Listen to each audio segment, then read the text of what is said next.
नमस्कार, स्वागत है आप सबका दिन भर की तमाम बड़ी और अहम खबरों के साथ। मैं हूं कवींद्र। शुरुआत हेडलाइन से। राष्ट्रीय न्यायिक नियुक्ति आयोग कानून रद्द। सुप्रीम कोर्ट ने कहा कॉलेजियम प्रणाली से ही होगी जजों की नियुक्ति। सरकार ने उठाए पारदर्शिता पर सवाल। बिहार में शांतिपूर्ण रहा दूसरे दौर का मतदान। 55% से ज्यादा लोगों ने डाले वोट। पूर्व मुख्यमंत्री जीतन राम मांझी समेत 456 उम्मीदवारों की किस्मत ईवीएम में कैद। गोपनीयता खत्म करने पर प्रधानमंत्री का जोर। कहा सरकारी कामकाज में बढ़े खुलापन। केंद्रीय सूचना आयोग के 10 साल पूरे। महाराष्ट्र के 14,708 गांव सूखाग्रस्त घोषित। छात्रों की फीस माफ। इस साल 1,500 किसानों ने दी जान।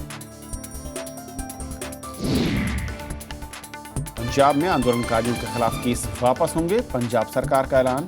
अटारी सीमा पर रोकी गई लाहौर दिल्ली बस।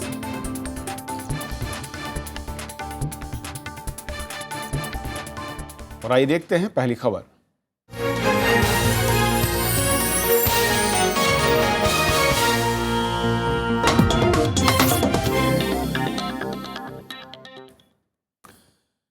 चुनाव आयोग ने जेडीयू अध्यक्ष शरद यादव को नोटिस जारी किया है। उन पर चुनावी रैली में मतदाताओं को धार्मिक आधार पर प्रभावित करने के आरोप हैं। उन्हें 17 अक्टूबर तक जवाब देना है। वहीं आयोग ने लालू यादव को अपने बयानों पर संयम बरतने की भी सलाह दी है। ये तस्वीरें हैं बिहार में दूसरे दौर के मतदान की। इस दौर में 32 सीटों के लिए शुक्रवार को वोट डाले गए। तेज धूप और तपती गर्मी के बावजूद मतदान केंद्रों पर मतदाताओं की खासी तादाद पहुंची। दूसरे दौर में कुल 86,13,832 मतदाताओं को वोट डालने का अधिकार था। लोगों ने अपने मताधिकार का जमकर इस्तेमाल किया। कुल प्रतिशत देखें तो इस फेज के लिए ये लगभग 55% रहा, जो पिछली बार 52.03% था। यदि विधानसभा चुनाव के इस चरण में 6 जिलों कैमूर, रोहतास, अरवल, जहानाबाद, औरंगाबाद और गया की 32 सीटों पर मतदान हुआ। इस दौर में जिन 32 सीटों पर मतदान हुआ है उसमें सबसे ज्यादा गया में 10, रोहतास में 7, औरंगाबाद में 6, कैमूर में 4, जहानाबाद में 3 और अरवल में 2 सीटें हैं, जिनमें 7 सीटें अनुसूचित जातियों के लिए आरक्षित हैं। महिला उम्मीदवारों के लिहाज से इस दौर में भी आंकड़े सुखद नहीं हैं। महज 8 विधानसभा सीटें ऐसी हैं जहां एक से ज्यादा महिला उम्मीदवार मैदान में हैं। वोटिंग के दौरान लोगों में खासा उत्साह दिखा। लोग विकास और बुनियादी सुविधाओं का मुद्दा उठाना भी नहीं भूले। सही लोगों को वोट दिया जाए, जो हमारा सही सदस्य है। हम लोग सोच रहे हैं कि देश का विकास हो, देश आगे बढ़े, भ्रष्टाचार मिटे यहाँ का। दूसरे दौर में 456 उम्मीदवार मैदान में हैं, जिसमें महिलाओं की संख्या महज 32 है। सबसे ज्यादा बीएसपी के 32, बीजेपी के 16, जेडीयू के 13, आरजेडी के 13, सीपीआई के 13, कांग्रेस के 6, आरएलएसपी के 6, एलजेपी के 3 और सीपीएम के 2 उम्मीदवार चुनाव मैदान में हैं। इसके अलावा दूसरी पार्टियों के 200 और 146 निर्दलीय प्रत्याशी भी किस्मत आजमा रहे हैं। आबादी के लिहाज से सबसे बड़ा विधानसभा क्षेत्र सासाराम है, जबकि सबसे छोटा मखदूमपुर। छोटा होने के बावजूद मखदूमपुर काफी अहम है, क्योंकि यहाँ से जीतन राम मांझी मैदान में हैं। बिहार विधानसभा चुनाव के लिए दूसरे चरण का मतदान आज संपन्न हो गया। बहुत ही शांतिपूर्ण ये पूरे मतदान की प्रक्रिया रही। इस दौर में 55% के करीब जो मतदान है वो रिकॉर्ड किया गया। कैमरामैन डीके पांडे के साथ प्रणव गोस्वामी, राज्यसभा टीवी, गया। तो दूसरे दौर के लिए आज 32 सीटों पर वोटिंग हुई है। जो खबरें मिल रही 55% से ज्यादा वोट डाले गए। कुल मिलाकर देखा जाए इस सेकेंड फेज में खासी अच्छी संख्या दिख रही है और सबसे ज्यादा कैमूर जिले में 58% वोट पड़े हैं। हमारे साथ इस दौर पर किस तरीके राजनीतिक हलचल रही और क्या मायने हैं इस परसेंटेज के, इस पर बातचीत करेंगे। संजय सिंह हमारे साथ हैं, राजनीतिक संपादक हैं फर्स्ट पोस्ट। संजय, स्वागत है आपका। और प्रणव गोस्वामी हमारे साथ जुड़ रहे हैं, जो कि आज दिन भर अलग अलग इलाकों में रहे जहां पर मतदान चल रहा था। प्रणव, आपका भी स्वागत है। शुरुआत प्रणव आपसे करना चाहूँगा। काफ़ी सेंसिटिव एरिया कहा जा रहा था और बहुत ज़्यादा मैं कहूँ कि सुरक्षा बलों के लिए मुस्तैदी का सवाल भी था ये दौर, लेकिन कुल मिलाकर कहें कि शांतिपूर्ण रहा। और जिस तरीके से आंकड़े अब तक आए हैं 55% से ज़्यादा की मतदान, यानी कि जो कुछ उम्मीद थी कहीं उसी के आसपास। जी, आपने बिल्कुल ठीक कहा और इसके माने इसलिए भी ज्यादा है कि वैसे देखने में लग सकता है कि 55% बहुत कम मतदान है, लेकिन अगर हम यहाँ की परिस्थितियों को देखें, यहाँ की जटिल परिस्थितियों को देखें, पिछले बार की तुलना में पिछले बार 50% से भी इन इलाकों में जो मतदान था वो कम रिकॉर्ड किया गया था। हमें नहीं भूलना चाहिए कि बहुत सारे माओइस्ट जो प्रभाव वाले क्षेत्र है वो यहाँ पर हैं।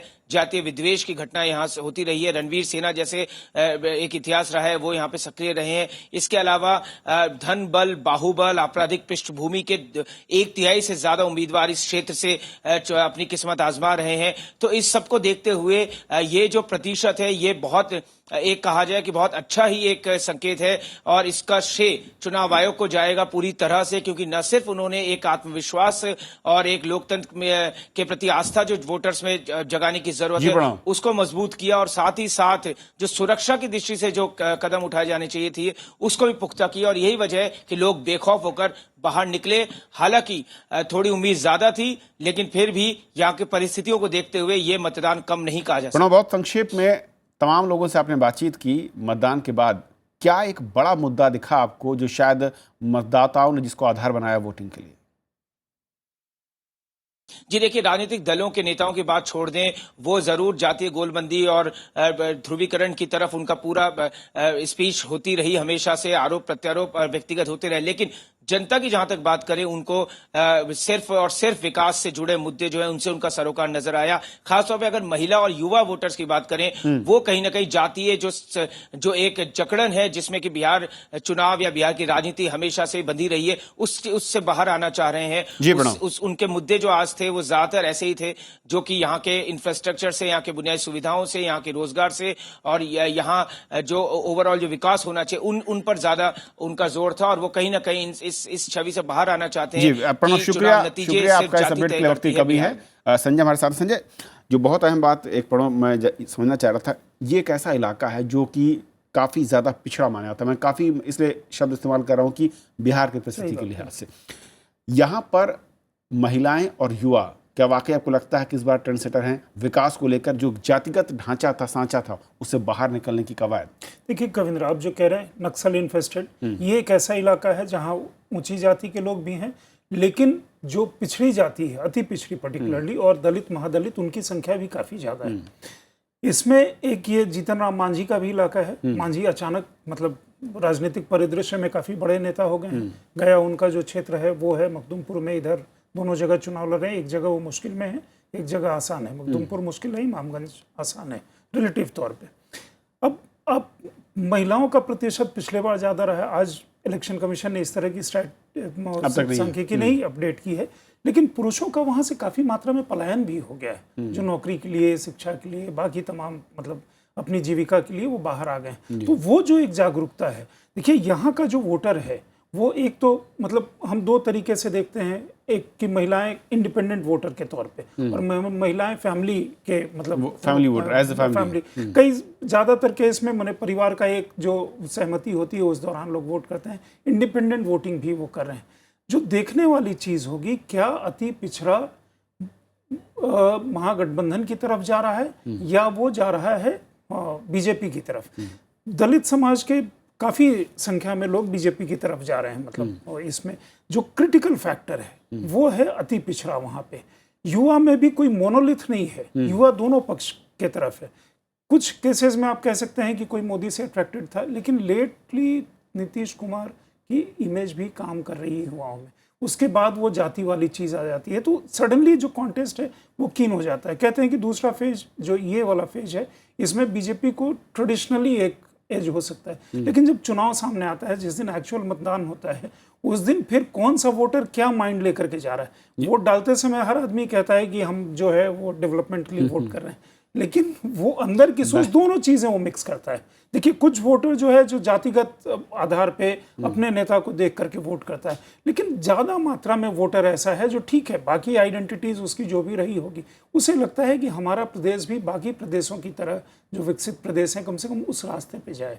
और इस फेज में संजय आपकी नज़र में क्या क्रूशियल दिख रहा है दोनों गठबंधनों के लिहाज से? एक तो मांझी साहब है और उनका भविष्य मैं कहूँ कि दारोमदार इस फेज में टिका हुआ है, लेकिन अगर बाकी दोनों और दूसरे महागठबंधन के नेताओं को देखें, क्या फैक्टर है जो कि शायद उनके लिए मुश्किल खड़ी कर सकता है या फिर उनके लिए फायदे के लिए कुछ कर सकता है? देखिए, एक तो शुरू वाले जितने चरण होते हैं वो ट्रेंड सेटर होते हैं, बाद वाले चरण फिफ्थ फेज इसमें अलग एक दिखता है, जो सीमांचल और कोसी का जो इलाका है, जो मुस्लिम यादव बाहुल्य का इलाका है, तो उसे ही हम माना जाए कि महागठबंधन की तरफ उसमें वोटिंग पैटर्न टिल्टेड हो सकता है।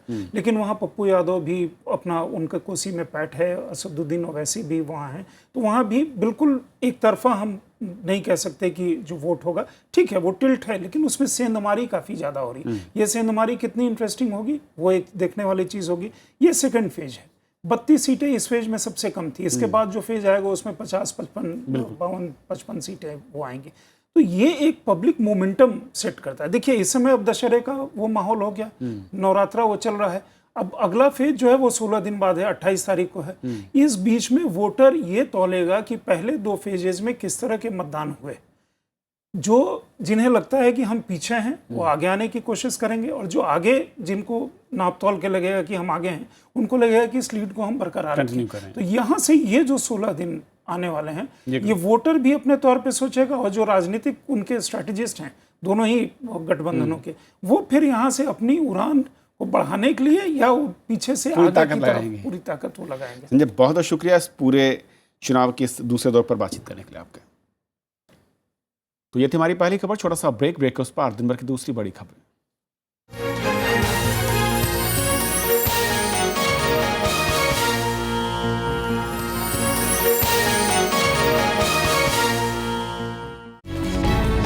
बीते कुछ दिनों से देश भर में साहित्यकारों की नाराजगी सुर्खियों में है।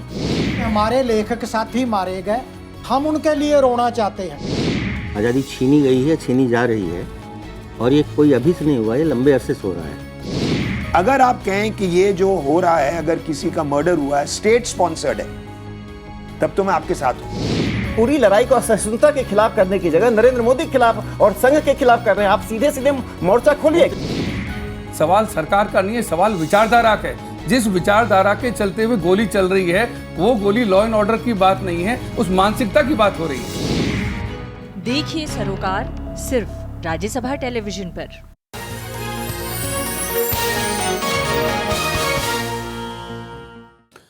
सुप्रीम कोर्ट ने राष्ट्रीय न्यायिक नियुक्ति आयोग यानी एनजेएससी कानून रद्द कर दिया है। यह व्यवस्था बड़ी अदालतों में जजों की नियुक्ति के लिए संसद ने बनाई थी। शीर्ष अदालत ने पुरानी 2 दशक कॉलेजियम सिस्टम को बरकरार रखने का आदेश दिया। संविधान पीठ ने कहा कि कॉलेजियम सिस्टम में सुधार के लिए सुझाव भी आमंत्रित हैं।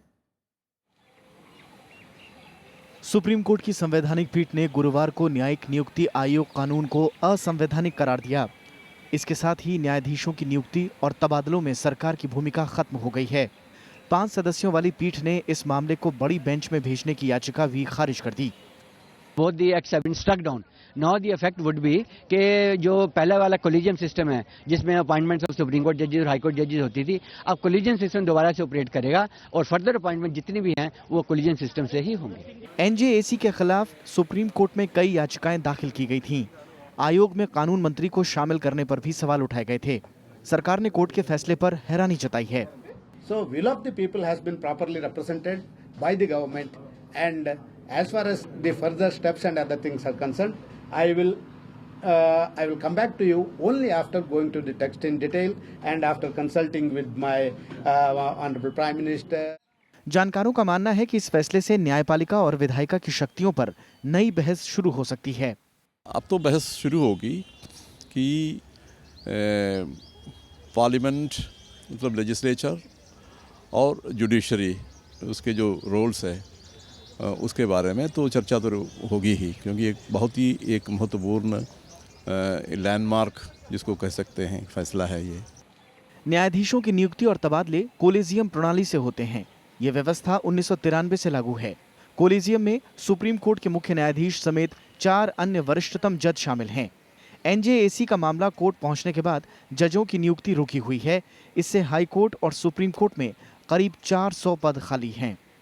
अब उम्मीद की जानी चाहिए कि जल्द ही सैकड़ों रिक्त पदों को भर दिया जाएगा और न्याय का पहिया दोबारा अपनी गति से चलना शुरू हो जाएगा।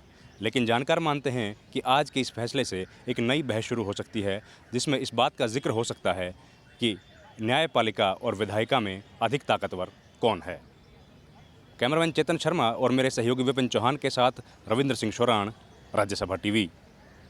सरकार ने न्यायिक नियुक्ति आयोग को असंवैधानिक करार देने के सुप्रीम कोर्ट के फैसले को संसदीय संप्रभुता के लिए झटका बताया है। केंद्रीय दूरसंचार मंत्री रविशंकर प्रसाद ने कहा कि कॉलेजियम सिस्टम में सुधार के लिए सुझाव मांगना ही ये बताता है कि इस प्रक्रिया में कहीं कुछ गड़बड़ है। वहीं कांग्रेस ने कहा कि इस फैसले से संसद के कानून बनाने के अधिकार की सीमा को लेकर सवाल खड़ा हो गया है। बड़ा सवाल इस जजमेंट से देश में उठेगा कि अंततः पार्लियामेंट का संविधान के संशोधन में और कानून को लेजिस्लेट करने में क्या रोल है, और क्या उस रोल की जो सीमा है वो हर हालत में अंतिम तौर पे सुप्रीम कोर्ट ही उसको डिलिनेट करेगा। When they are themselves saying that we need to get suggestions on improving the working of the collegium system, that means there was something wrong in there which requires to be addressed. We go to the judgment, examine, and thereafter come out with a structured response. What future course of action? सरकार को इस पर पुनः विचार करना चाहिए और मैं समझता हूं कि सरकार जो भी इस तरह का फैसला लेती है उसमें सुप्रीम कोर्ट के माननीय न्यायाधीशों को भी विश्वास में लेना चाहिए। प्रधानमंत्री नरेंद्र मोदी ने सरकारी कामकाज में और खुलापन लाने की वकालत की है। केंद्रीय सूचना आयोग की 10वीं सालगिरह पर उन्होंने ये बात कही। प्रधानमंत्री के मुताबिक सूचना का अधिकार कानून से सरकार और आम लोगों के बीच भरोसा बढ़ा है। हम नागरिक पर भरोसा करके व्यवस्थाओं को चलाएं, नागरिकों पर शक करके हम चीजों को चलाएंगे तो फिर हम भी अपने आप को कहीं न कहीं छुपाने की कोशिश करते रहेंगे। कुछ इसी अंदाज में प्रधानमंत्री ने केंद्रीय सूचना आयोग के 10 साल पूरे होने पर आयोजित कार्यक्रम में अपनी बातें रखी।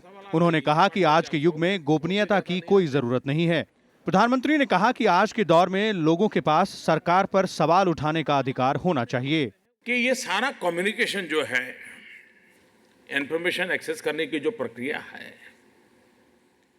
वो एक तो ट्रांसपेरेंट होनी चाहिए, टाइमली होनी चाहिए एंड ट्रबल फ्री होनी चाहिए। कार्यक्रम में वित्त मंत्री अरुण जेटली भी मौजूद थे। उन्होंने कहा कि समय के साथ आरटीआई कानून और मजबूत होगा। Where is it that information is being used for empowerment, to avoid harassment, for the benefit of the small man, or is it merely being used by some busybodies for collateral purposes? I think this is a never-ending debate which will have to carry on. RTI कार्यकर्ताओं ने भी उम्मीद जताई कि सरकार अपने वादों को जल्द पूरा करेगी। Haven't in these 16 months seen any action. We saw words before the government came in. We saw words today. We've heard words today. We hope to see action. RTI कानून को लागू हुए 1 दशक हो चुका है और हर साल लगभग 80 लाख लोग सरकारी सूचनाएं प्राप्त करने के लिए इसका उपयोग करते हैं। विशाल दहिया, राज्यसभा टीवी। टेलीकॉम कंपनियों को कॉल ड्रॉप के लिए उपभोक्ताओं को अब हर्जाना देना होगा। ट्राई के मुताबिक बीच में ही कटने वाली हर एक कॉल के लिए ₹1 चुकाना होगा। नई व्यवस्था अगले साल 1 जनवरी से लागू हो जाएगी। कॉल ड्रॉप से परेशान उपभोक्ताओं को ट्राई ने बड़ी राहत दी है। 1 जनवरी से ऐसे उपभोक्ताओं को टेलीकॉम कंपनियां हर्जाना देंगी। एक कॉल ड्रॉप के लिए ₹1 मिलेगा। एक दिन में अधिकतम 3 कॉल ड्रॉप के लिए ₹3 मिलेंगे। इस हर्जाने के लिए ग्राहकों को 1 जनवरी तक इंतजार करना होगा।